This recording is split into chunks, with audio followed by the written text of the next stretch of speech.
Selamat pagi. Pagi, Pak.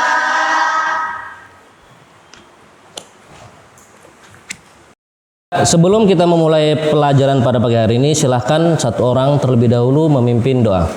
Silakan, Udin. Teman-teman, sebelum memulai pelajaran, marilah kita berdoa menurut agama dan kepercayaan masing-masing. Berdoa mulai. Berdoa selesai.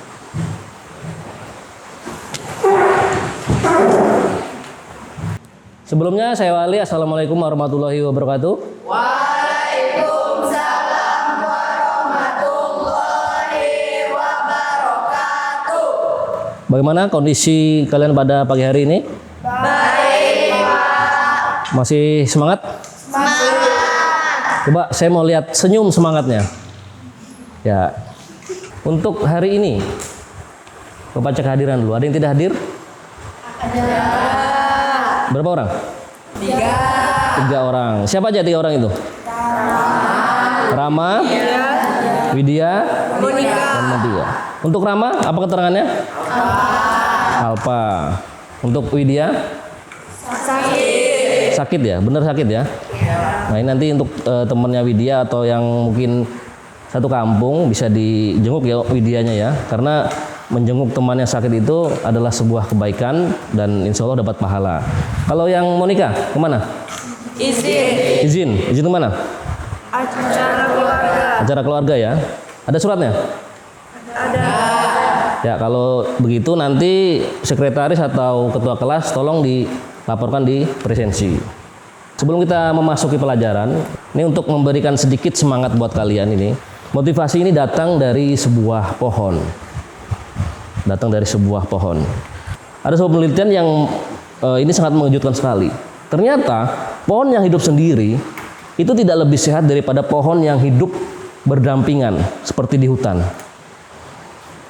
Ternyata anggapan kita bahwa pohon tumbuh sendiri dengan asumsi kita dia akan kaya akan nutrisi tanaman itu salah ternyata. Ternyata pohon yang hidup berdampingan di hutan walaupun rapat itu tingkat kesehatan, tingkat kesuburan itu jauh lebih tinggi. Di penelitian tersebut dijelaskan bahwa faktor yang mempengaruhi adalah yang pertama adalah karena pepohonan itu saling berkomunikasi. Pohon yang hidup berdampingan itu justru bisa berbagi makanan. Ternyata anggapan kita yang pohon sendiri tadi dia akan kaya akan makanan justru salah. Ternyata pohon yang hidup sendiri tidak lebih sehat daripada pohon yang hidup bersama di hutan. Begitu juga dengan kita sebagai manusia. Jangan pernah beranggapan bahwa kita akan bisa hidup lebih baik dengan kita sendiri yang berusaha. Ternyata ada faktor-faktor lain yang bisa membuat kita hidup lebih bahagia. Kalau paham, kita sekarang masuk ke pembelajaran pada pagi hari ini. Sebelumnya, Bapak ingin menyampaikan tujuan dulu ya.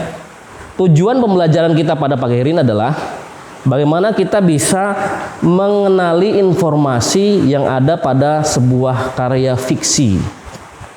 Baik itu nanti informasi jalan ceritanya mungkin, informasi unsur-unsur yang ada di dalam karya fiksi tersebut misalkan. Nah, jadi tujuannya adalah kita mencari informasi, kemudian kita juga menelaah unsur-unsur yang terkandung dalam karya fiksi. Karena dari pembelajaran yang lalu ya, ini yang berhubungan dengan sastra, di beberapa pertemuan di kelas yang lalu Bapak pernah mengingat bahwa terkadang kalian sulit dalam menggali informasi dan unsur yang ada dalam karya fiksi.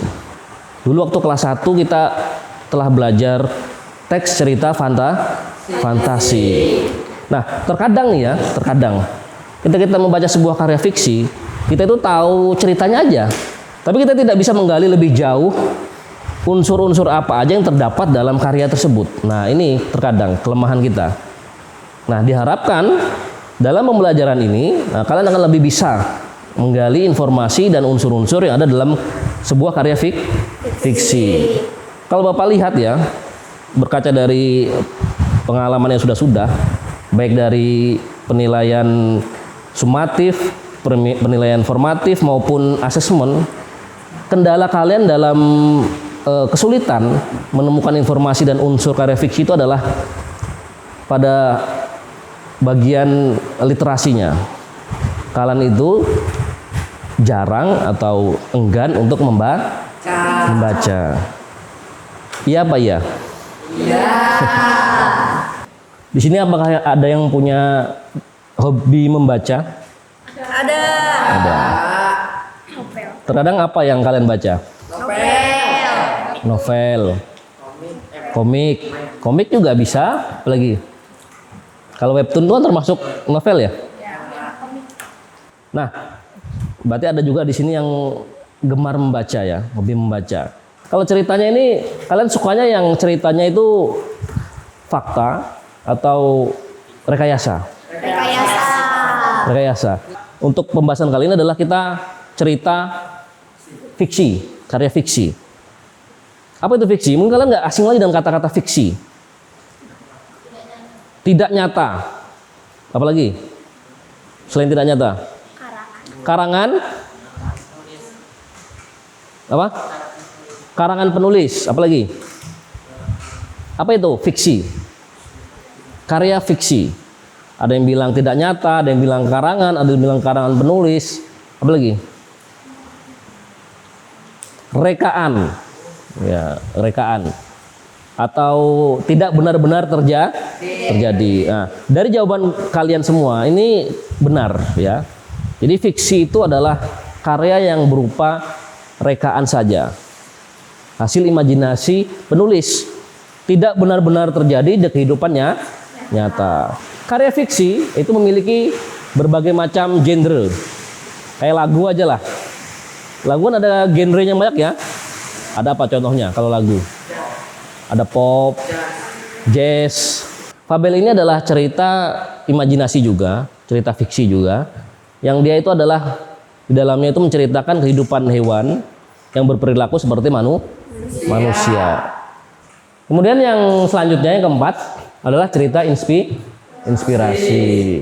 Nah, kalau inspirasi ini terkadang dia untuk membangun motivasi. Genre yang terakhir dari karya fiksi adalah cerpen. Walaupun masih banyak sebenarnya. Cuman cerpen ini adalah yang akan kita bahas pada pelajaran kali ini. Cerpen ya. Cerpen adalah kependekan dari cerita pendek. Ada yang suka membaca cerpen? Nah, apa sih cerpen itu? Cerpen itu kependekan dari apa? Cerita pendek. Tapi jangan mentang-mentang namanya cerita pendek terus kalian berasumsi pasti ini pendek aja. Enggak. Cerpen itu ada juga yang beberapa halaman. Kalau bagi kalian yang jarang baca mungkin kalian anggapnya itu banyak banget nih ya. Enggak sesuai sama namanya cerpen. Tadi kalian telah melihat beberapa contoh cerpen. Sekarang kita akan masuk ke pembahasan unsur-unsur yang terkandung dalam cerpen. Sekarang kita akan mencoba menggunakan model pembelajaran problem based learning. Bagaimana kita akan menelaah sebuah permasalahan. Masalahnya apa? Masalahnya adalah bagaimana cara menemukan unsur-unsur pembangun dalam sebuah cerpen. Nanti kalian akan saya buat berkelompok. Dalam kelompok itu kalian akan diskusikan bagaimana cara menemukan unsur-unsur cerpen. Bagaimana cara melihat kutipan-kutipan dari cerpen yang itu relate dan masuk dalam unsur-unsurnya. Ya kalau seperti itu silahkan membentuk kelompok. Silakan. Bagaimana kelompok 2? Ada kesulitan? Tidak ada. Untuk tokoh sudah ditemukan tokohnya? Sudah. Ada berapa tokohnya? 3. Kalau kalian sudah menemukan tokoh, kalian harus bisa mengidentifikasi tokohnya. Mulai dari nama, kemudian umur, perkiraan umur, sifatnya. Kemudian kalau sudah ketemu tokoh, maka kalian harus mencari sifatnya. Mengidentifikasi tokoh dari sifat. Misalkan Parki ini sifatnya gimana? Ya nanti silakan cari juga temanya apa, kemudian apa, latar tempat, waktu dan suasana, kemudian juga sudut pandangnya juga. Koh lagi, Aurel. Tokohnya ada Ibu Parki, Ibu Parki, Ayah Parki, Parki. Berarti beda ya. Tadi ada yang jawab dokter juga termasuk, tapi di sini cuma 3 aja. membantah ibunya jadi baik. Ada lagi? Sudah. Ya, kita kasih tepuk tangan dulu untuk kelompok 2. Ada berapa tokohnya? Ada 4, Pak. Ada 4. Siapa aja? Parki, Ibu Parki, Dan dokter.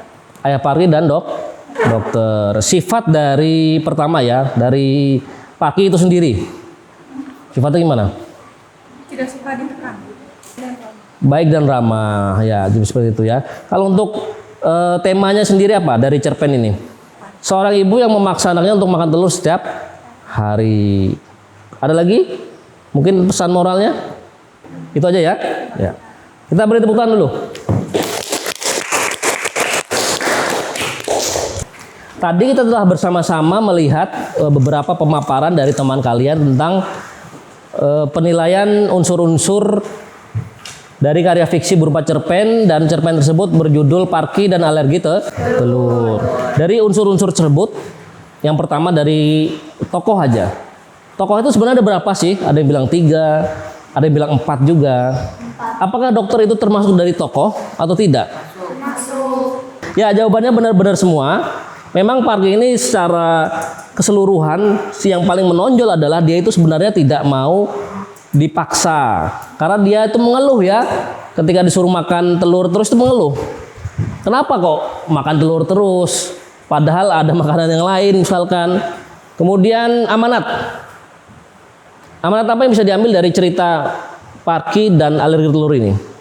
Yang paling mengena adalah bahwa sesuatu yang berlebihan itu tidak baik, akan menimbulkan efek tertentu. Saya anggap sudah cukup bagus. Kalian sudah bisa menemukan unsur-unsur cerita pendek dengan baik, dengan cukup baik, walaupun ada beberapa sedikit kekurangan. Namun saya anggap itu nanti bisa kita selesaikan setelah refleksi pembelajaran. Nah, kemudian untuk kesimpulan pembelajaran pada pagi hari ini adalah ketika kita menyimpulkan, ketika kita memberi ulasan terhadap sebuah cerpen atau karya fiksi lainnya, hendaknya kita memahami benar apa yang kita ulas. Kalau cerpen kita harus membaca terlebih dahulu secara menyeluruh cerpen tersebut. Jangan sampai kita cuma tahu sekilasnya aja. Kita harus membaca dari awal sampai akhir. Jadi seperti itu. Setelah itu kita juga harus mencari kajian-kajian yang berhubungan dengan ulasan yang akan kita lakukan. Nah, kemudian kita harus bisa menyampaikan dalam kalimat-kalimat maupun narasi yang baik. Jangan sampai kita mengulas karya, kita hanya menjelek-jelekannya aja, tanpa kita memberikan pujian. Kan karya itu tidak hanya negatifnya aja kita bisa lihat, kelebihan juga bisa kita temukan. Jadi seperti itu. Semua paham ya? Ada pertanyaan? Tidak. Kalau tidak ada, kita tutup pembelajaran pada pagi hari dengan berdoa. Siapa yang baca doa? Kesya ya? Ya, silakan. Kesya baca doa. Teman-teman, sebelum pulang, marilah kita berdoa menurut agama dan kepercayaan masing-masing. Berdoa mulai.